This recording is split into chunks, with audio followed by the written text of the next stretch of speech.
올해 45. 조디가 보기에 자신은 아직 젊다. 그녀는 미래에 눈을 두지 않고 일상사에만 집중하며 순간에 충실하게 살아간다. 별로 깊은 생각 없이.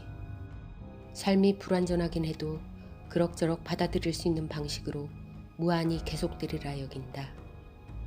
다른 말로 하자면 자신의 삶은 이제 정점에 이르렀으며 20년간 지속된 토드 길버트와의 부부 생활로 천천히 침식당한 청춘의 탄력성이 붕괴의 마지막 단계에 다다랐다는 사실을 그녀는 깊이 깨닫지 못하고 있다. 자신이 누구인지, 자아를 어떻게 실현해야 하는지에 관한 개념이 본인의 생각보다 훨씬 불안정하고 취약하다는 것도 알지 못한다. 그녀에게서 살인자의 모습이 튀어나오기까지 앞으로 고작 몇 달의 시간이면 충분할 텐데도. 안녕하세요. 책이 휴식이 되는 사람들과 함께 이야기하고 싶은 책사람입니다. 오늘 소개해드릴 작품은 조용한 아내입니다. 저자는 A.S.A. 해리슨, 수전 해리슨이 필명이라고 하네요. 박현주 옮김, 출판사는 문학동네, 페이지 수는 431페이지입니다. 이 책은 저자의 첫 소설이며 2013년 발표되어 아마존과 뉴욕타임스 베스트셀러 상위권에 오르며 인기를 끌었습니다. 하지만 안타깝게도 책이 발표되기 직전에 저자는 암으로 사망하여서 첫 소설의 성공을 직접 확인하지 못했다고 합니다. 이 소설은 바람둥이 남편을 둔 심리학자 아내의 이야기입니다. 저자 수전 해리스는 예술과 심리학 공부를 하며 쌓아온 인간과 사회에 대한 통찰력과 글솜씨를 첫 소설에 전부 쏟아부었고, 조용한 아내는 결혼과 인간관계의 어두운 면에 대한 소설 중 단연 최고라는 평과 함께 27개 언어로 번역 출간되었습니다. 이 소설은 부부간의 가식과 외도로 점철된 가정이 어떤 식으로 파괴되는지 보여주며 두 남녀의 변해가는 심리 상태를 리얼하게 그리고 있습니다. 책의 전개는 복잡하지 않습니다. 사건의 순서에 따라 두 남녀의 시점을 달리하여 책의 362페이지까지 차지하는 일부가 그 여자와 그 남자로 되어 있고 2부는 그 남자가 빠져있는 그 여자만의 후반부를 조금 차지하고 있습니다. 책의 각각의 챕터는 그 여자, 그 남자 식으로 시점을 교차하여 각각의 입장에서 글이 전개가 됩니다. 대략의 줄거리는 이렇습니다. 심리상담사로 일하는 조디와 건축사업가로서 야망을 하나씩 이루어가는 남편 토드는 바다가 보이는 고급 콘도에서 사는 중산층 부부입니다.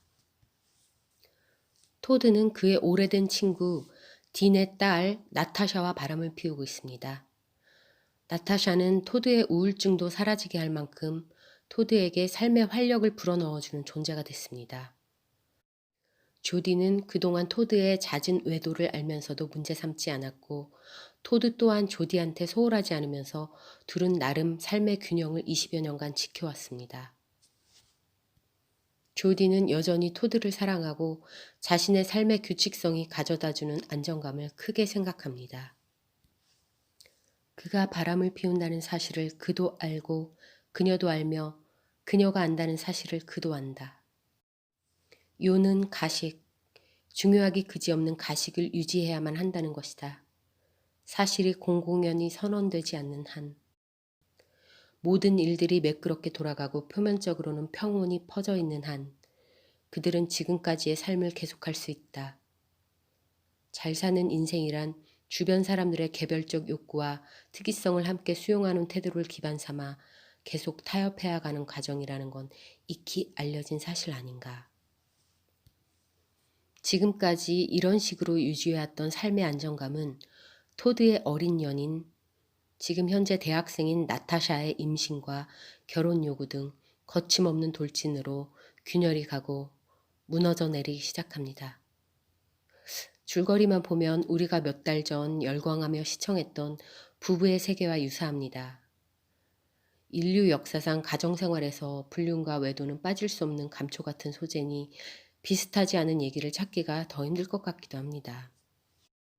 이 소설의 재미는 다른 스릴러나 추리물처럼 범인이 누굴까 하는 추리의 과정에 있지 않고 두 남녀의 심리가 어떻게 변화하는지 독자가 그것을 쫓아가 보는 데 있는데요. 조디는 집에서 내담자들을 받아서 심리 상담을 해주는 심리 상담사입니다. 자신이 심리 전문가인 만큼 남편 토드의 심리뿐 아니라 본인의 심리 변화까지도 스스로 인식하며 분석해 나갑니다.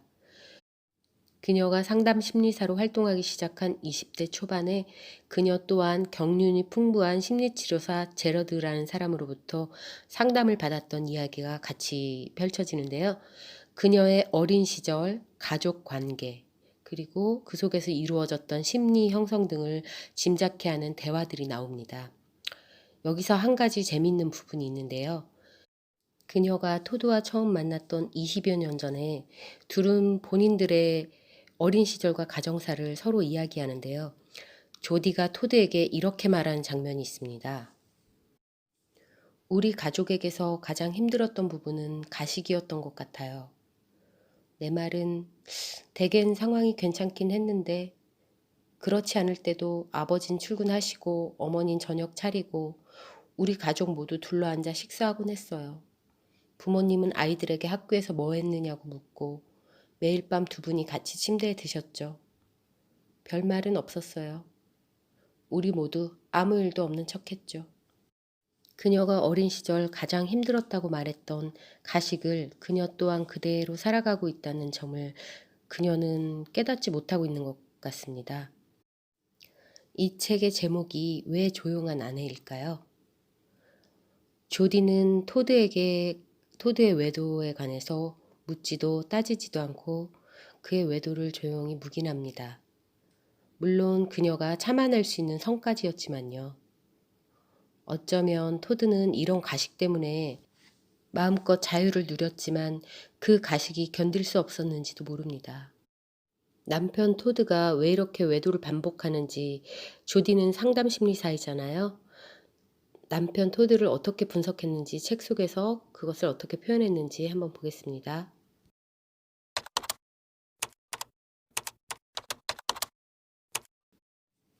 힘든 어린 시절이 있었던 만큼 토드는 좋은 사례가 되었으리라. 알코올 의존자 아버지와 학대받는 어머니를 둔 아이라면 상처받기 마련이고 토드가 자수성가하긴 했지만 진짜 이야기는 거짓말과 애매모호함과 뒤섞인다. 감정을 말하지 못하는 불능과 권위에 대한 혐오, 충동적인 모험심은 사업에는 도움이 되었지만 그의 끝없는 외도는 깊이 자리 잡은 열등감을 반영한다. 열등감이 그로 하여금 끊임없이 자기 자신을 증명하게 만드는 동력으로 작용하는 것이다. 아들러에 따르면 자존감이 높은 경우 우리는 자유로워져서 착수하는 모든 일에 가치 지향적이기보다는 과업 지향적이 되지만 열등감이 있는 경우에는 자기 자신에 집중하게 된다. 간단히 말해서 토드가 바로 그러하다. 이 책은 한 부부의 편안한 일상에서 외도가 불러일으킨 대참사에 익숙한 줄거리지만 그 뻔함을 상쇄시키고도 남는 것이 바로 뛰어난 심리묘사에 있습니다. 조디의 태연자약함에서부터 살인을 결심하기까지의 변화, 그리고 토드의 조디에 대한 애정과 끊임없는 외도, 또 나타샤에 대한 열정, 그 열정이 어떤 식으로 변해가는지 서서히 진행되는 심리적 변화가 책 속으로 빠져들게 합니다. 저는 재밌게 읽었습니다. 액션이나 사건, 수사 중심의 스릴러물도 좋지만 이렇게 심리 변화를 세세히 다룬 소설을 전 좋아하는데요. 저 같은 분들이라면 충분히 재밌게 읽으실 수 있을 것 같습니다. 니콜 키드먼 주연으로 영화화가 진행되고 있다고 하니까요. 책으로 먼저 만나셔도 좋을 것 같습니다. 책 초반에 나왔던 대로 남편을 죽이기로 마음먹은 조디와 토드의 운명, 신은 과연 누구 편에 서줄까요? 오늘은 심리 스릴러 조용한 아내를 소개해드렸습니다. 편안한 하루 되세요. 책사람이었습니다.